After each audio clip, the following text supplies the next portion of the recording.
Selama COVID-19 ini masih menjadi pandemi, PPKM ini akan tetap digunakan sebagai instrumen untuk mengendalikan mobilitas dan aktivitas masyarakat.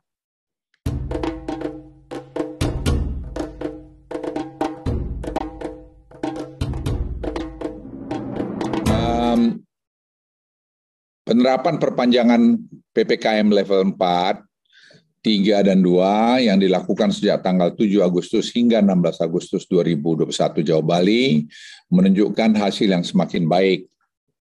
Sehingga kami harapkan dalam minggu depan akan terjadi perbaikan yang signifikan, terutama untuk wilayah Bali dan Malang Raya. Bali sampai hari ini saya kira menunjukkan hasil yang baik sekali karena mereka sudah bisa memindahkan hampir 1.400 teman-teman kita dari isoman ke isoter. Dan Malang Raya juga telah membuat progres dalam konteks ini. Terkait indikator kematian, saya perlu tegaskan bahwa terkait indikator kematian, saya perlu tegaskan bahwa kita tidak mengeluarkan indikator kematian secara permanen dalam evaluasi level PPKM di Jawa dan Bali. Sama sekali tidak. Kami sedang mengharmonisasi data ini atau cleansing data ini, sehingga kita harapkan dalam minggu depan itu akan bisa kita umumkan kembali. Pemerintah pusat juga mendorong kepada pemerintah daerah untuk segera membuat pusat-pusat isolasi ibu hamil. Karena ini sangat penting dan kami lihat kemarin di Batu sudah jalan. Proses prioritas vaksinasi kepada ibu hamil dan penyediaan fasilitas rumah sakit rujukan bagi ibu hamil yang terkonfirmasi positif untuk menekan angka kematian pada ibu hamil. Perlu saya sampaikan juga bahwa mobilitas masyarakat di Jawa Bali sebagian besar sudah kembali pada kondisi normal, sama seperti sebelum kenaikan varian Delta terjadi. Hal ini mengindikasikan peningkatan mobilitas masyarakat yang cukup signifikan dibanding pada awal bulan Juli yang lalu. Di satu sisi menunjukkan ekonomi pulih dengan cepat, namun berisiko terhadap meningkatnya kasus pada 2-3 minggu ke depan.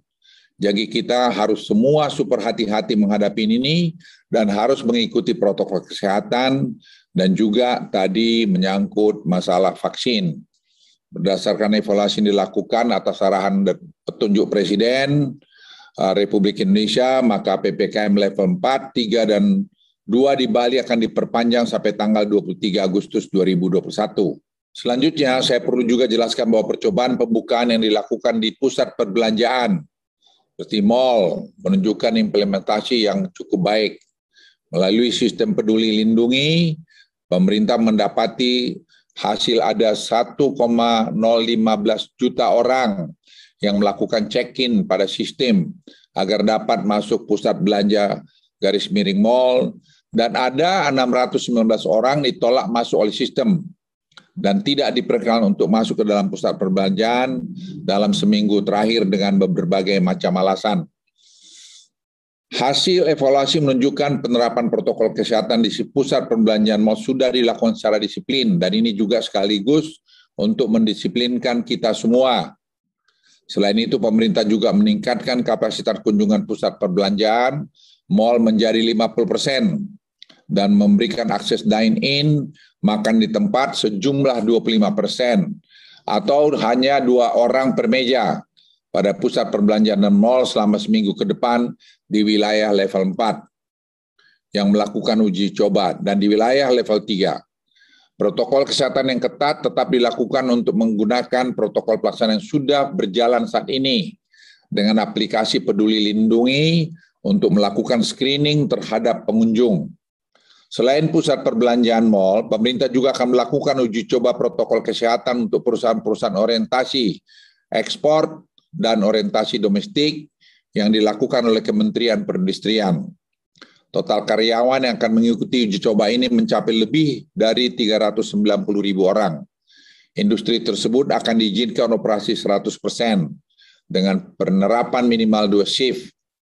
Para perusahaan tersebut wajib menggunakan aplikasi Peduli Lindungi juga untuk melakukan screening terhadap karyawan dan non-karyawan yang masuk ke lokasi pabrik.